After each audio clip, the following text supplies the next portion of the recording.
Hello students, आज हम पढ़ेंगे India and the world of print. आप जो देखो बच्चों, भारत में तो जो बहुत पुराना रिवाज था कि वहां पर पाम लीव्स और कपड़े के ऊपर लिखकर मैसेज संदेश भेजे जाते थे।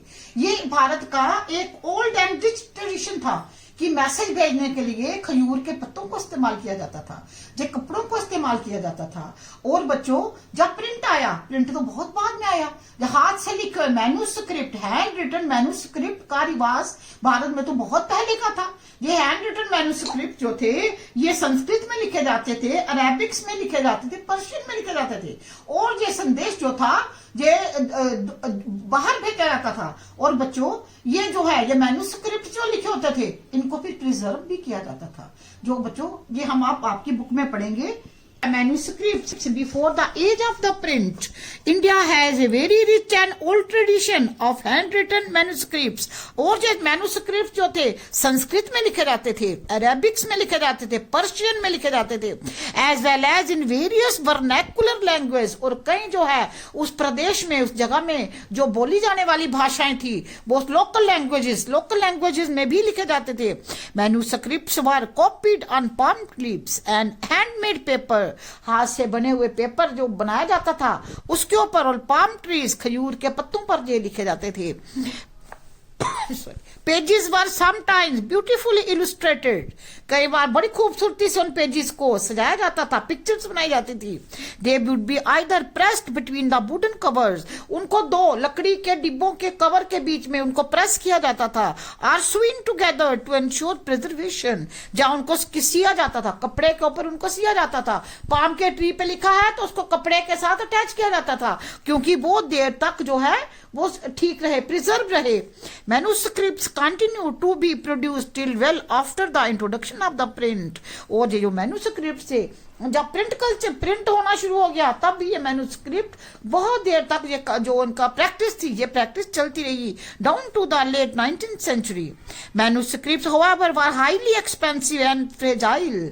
जो ये मैन्यूस्क्रिप्ट होते थे, ये बहुत महंगे पड़ते थे और ये बहुत नाजुक होते थे, ये बहुत जल्दी डिस्ट्रॉय हो जाते थे, इनको संभाल के रखना पड़ता था। they had to be handled carefully and they could not be read easily as the script was written in different styles. और ये इतनी आसानी से पढ़े भी नहीं जाते थे, क्योंकि ये जो स्क्रिप्ट था, उनको जो लिखा जाता था, अलग अलग डिजाइन में लिखा जाता था।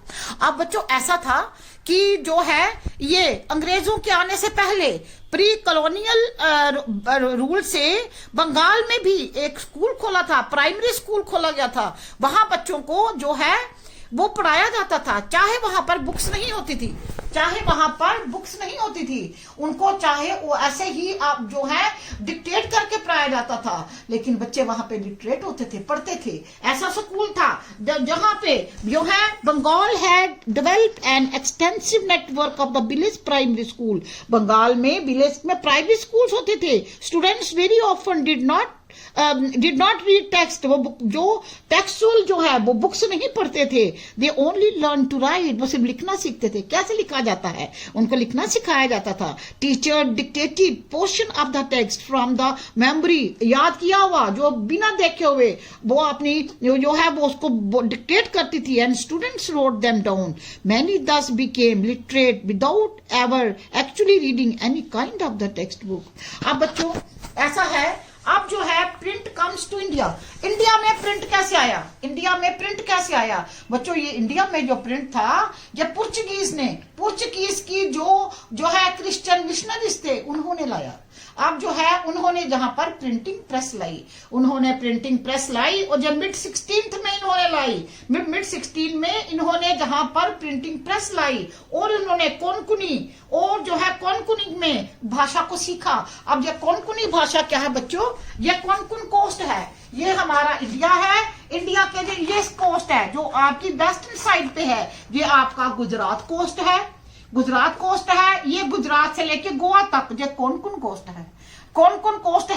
ये कोंकण कोस्ट में बोले जाने भाषा को कोंकणी बोलते हैं। ये जो है ये कोंकण कोस्ट से फिर यहां से आगे लेकर नीचे कन्याकुमारी तक आपका मालाबार कोस्ट है।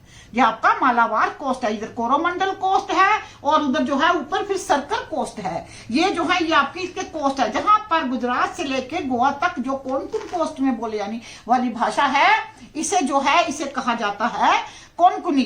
फिर जो है कोंकणी। अब बच्चों ये जो अब जो है ये जो पुर्तगीज आए, पुर्तगीज ने जो प्रेस लगाई, पुर्तगीज ने जो प्रेस लगाई, ये इन्होंने इनके जो है जेस्यूट प्रीस्ट थे, जेस्यूट प्रीस्ट थे, उन्होंने ये प्रेस लगाई। अब ये जो जेस्यूट प्रीस्ट और कैथोलिक प्रीस्ट क्या होते हैं बच्चों, जीसस क्राइस्ट ने अपने आप को सैक्रिफाइस किया। अब उसके डिसिप्लिन को मानने वाले जो उसके डिसाइपल्स हुए, जो उसके फॉलोअर्स हुए, उन्होंने एक सोसाइटी बनाई, जीसस के नाम से एक सोसाइटी बनाई।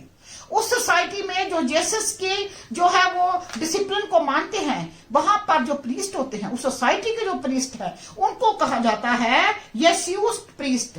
और दूसरे जो होते हैं जो चर्चिस में बैठते हैं, जो कैथोलिक चर्चिस में बैठते हैं, वो कैथोलिक प्रीस्ट होते हैं, वो कैथोलिक प्रीस्ट होते हैं। ऐसे ही जो पुर्तगीज में, जो पुर्तगाल में जो पुर्तगीज ने प्रिंटिंग प्रेस गोवा में लाई, वो जेस्यूट प्रीस्ट ने लाई, जेस्यूट प्रीस्ट ने लाई। इन्होंने क्या करा, वहां पे आके कोंकणी भाषा सीखी और कन्नड़ भाषा सीखी, कर्नाटका में बोले जाने वाली कन्नड़ भाषा सीखी। और इन्होंने ये भाषा सीखकर ये जो है वहां पे प्रिंट निकालने शुरू किए। पहले इन्होंने छोटे छोटे ट्रैक्स हो गए, छोटे छोटे जो है पैम्फलेट्स, इश्तिहार से पैम्फलेट से निकालना शुरू किए।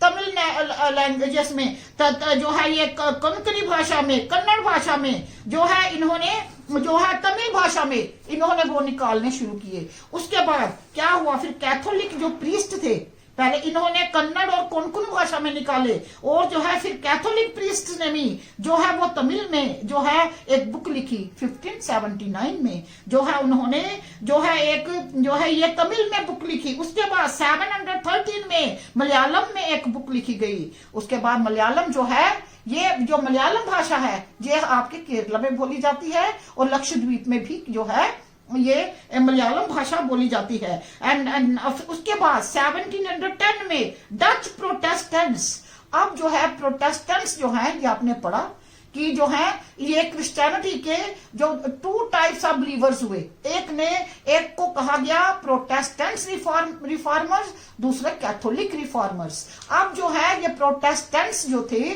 जो डच थे, डच क्या है, जो हॉलैंड, नीदरलैंड जिसको बोला जाता है, जो हॉलैंड में रहने वाले लोग हैं उनको डच बोला जाता है, उनको डच बोला जाता है। अब हॉलैंड में जो लोग रहते थे उन्होंने भी, उनकी मिशनरीज ने भी क्या करा, उन्होंने 32 तमिल टेक्स्ट निकाले, ये आपकी बुक में दिया हुआ है। अब बच्चों ऐसा हुआ, ये इंग्लिश लैंग्वेज की जो प्रिंटिंग थी वो ज्यादा भारत में नहीं प्रिंट हुई।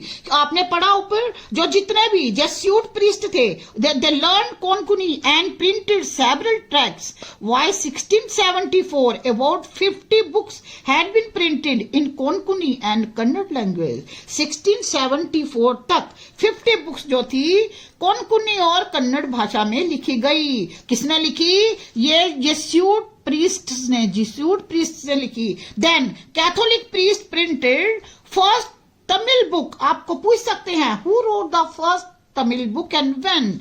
फर्स्ट तमिल बुक जो थी ये आपकी 1579 में कोचीन में लिखी गई, ये कैथोलिक प्रीस्ट ने लिखी। उसके बाद by 1710 Dutch Protestants missionaries had printed 32 Tamil text, many of them translation of the older work. उसमें ज्यादातर जो थी, जो पुराना जो बुक्स थी उनका तमिल में, जो उसमें उनका जो है ये जो है तमिल में जो है डिक्टेशन था। अब बच्चों ऐसा है कि जो इंग्लिश लैंग्वेज में तो बहुत कम जो थी बुक्स लिखी गई। अब जो क्योंकि जो भी लिखी गई तमिल में लिखी गई, कन्नड़ में लिखी गई, ये इसमें जो है ये कोंकणी में लिखी गई जो कि लोग पढ़ सके। अब बच्चों जो है अब 1780 में जेन अगस्टस हिके ने जो थी ये बंगाल गजट जो थी उसको पब्लिश किया। उन्होंने बंगाल गजट को पब्लिश किया। ये जो बंगाल गजट लिखी गई ये इंग्लिश लैंग्वेज में लिखी गई। जो हिक्के ने ये in from 1780 James Augustus Hicky began to edit Bengal Gazette. ये जेम्स हिक्के ने बंगाल गजट लिखी। ये बंगाल गजट उसने ये it was a weekly magazine, it was a weekly magazine. ये इंग्लिश में लिखी गई और ये किसने लिखी? Augustus Hicky began. और इसने पब्लिश की, इसने उसको फाउंड नहीं किया, इसने लिखा नहीं, इसने उसको पब्लिश किया इस बुक को। और एक बंगाल गजट की को मेंशन नीचे किया गया है, नीचे लिखा हुआ है the first appear was the weekly Bengal gazette brought out by the Gangadhar Bhattacharya who was close to the Raja Ram Mohan Roy. अब इधर भी लिखा हुआ है बंगाल गजट, इधर भी है बंगाल गजट, ऊपर भी है। ये बच्चों ये जो बंगाल गजट है ये बंगाल गजट आपकी 1780 में लिखी गई। ये अगस्टस हिक्के ने लिखी, उसने लिखी नहीं, उसने पब्लिश की, उसने पब्लिश की, उसने ये बुक जो थी पब्लिश की। और जो ये बुक जो थी ये बुक जो थी ये वीकली थी, ये वीकली मैगजीन थी, ये वीकली मैगजीन थी। लेकिन जो ये बाल गंगाधर भट्टाचार्य ने लिखी ये वीकली बंगाल गजट मैगजीन थी। ये मैगजीन नहीं थी, ये न्यूज़पेपर था, ये न्यूज़पेपर था। और इन्होंने ये जो है बंगला में लिखी थी, ये बंगला में लिखी थी। ये जब बाल गंगाधर भट्टाचार्य ही फाउंडेड द बंगाल गजट। लेकिन ही जो अगस्टस हिक्के ने, जेम्स अगस्टस हिक्के ने जो the Bengal gazette weekly magazine he published, he did not found, he published this magazine। ये दोनों में जो है ये फर्क है। ये आपको पूछ सकते हैं इसकी एडिटिंग के लिए, इसके लिए वो पूछ सकते हैं, इसका आपने ध्यान रखना है। अब बच्चों ऐसा हुआ जो जेम्स अगस्टस हिक्के ने जो whatsoever he wrote in the Bengal gazette weekly में लिखते थे। अब ये क्या करते थे? ये भी कॉलोनियल जो रूलर्स थे, जो अंग्रेज थे, उनके अगेंस्ट लिखते थे। अब उस समय क्या था? स्लेव ट्रेड चलता था। ये क्या करते थे? सबसे पहले स्लेव ट्रेड भी अफ्रीका में जो है, ये स्लेव ट्रेड भी सबसे पहले अफ्रीका में आरंभ हुआ। ये पुर्तगीज ने शुरू किया। पुर्तगीज क्या करते थे? अफ्रीका के कोस्ट पे जाते थे, मोरक्को वगैरह जो कोस्ट पर जो जगह हैं वहां जाकर ये वहां पर एकदम रेड करते थे और वहां के लोगों को पकड़ लेते थे, पकड़कर लोगों को शिप में लाते थे और पहले पुर्तगीज की मार्केट में आकर उन स्लेब्स को बेचते थे। बाद में ये स्लेब्स जो थे ये इंग्लैंड की मार्केट में भी बिकने शुरू हुए, जिस इन स्लेब्स से बिजनेस किया जाता था। अब ये बात जो थी ये जेम्स अगस्टस हिक्के को पसंद नहीं थी। उसने जो है इन स्लेब्स के बारे में भी लिखना शुरू किया और उसने क्या किया? ये कंपनी के सीनियर ऑफिशियल से उनकी जो गॉसिप्स थी, उनकी जो बात उसको पसंद नहीं आती वो भी वो लिखता, जिसकी वजह से जो है उसका न्यूज़पेपर 2 साल तक उसका न्यूज़पेपर चला। बाद में उसका न्यूज़पेपर जो जेम्स अगस्टस हिक्के ने अपना 1780 में अपनी जो वह वीकली मैगजीन आरंभ की थी वो बंद हो गई और इसको जो है पनिश किया गया। इसको पनिश किया गया ये जो है ब्रिटिश गवर्नमेंट के अगेंस्ट लिखने के लिए। थैंक यू स्टूडेंट्स, आज हम इतना पढ़ेंगे, कल हम आगे पढ़ेंगे। Thank you students.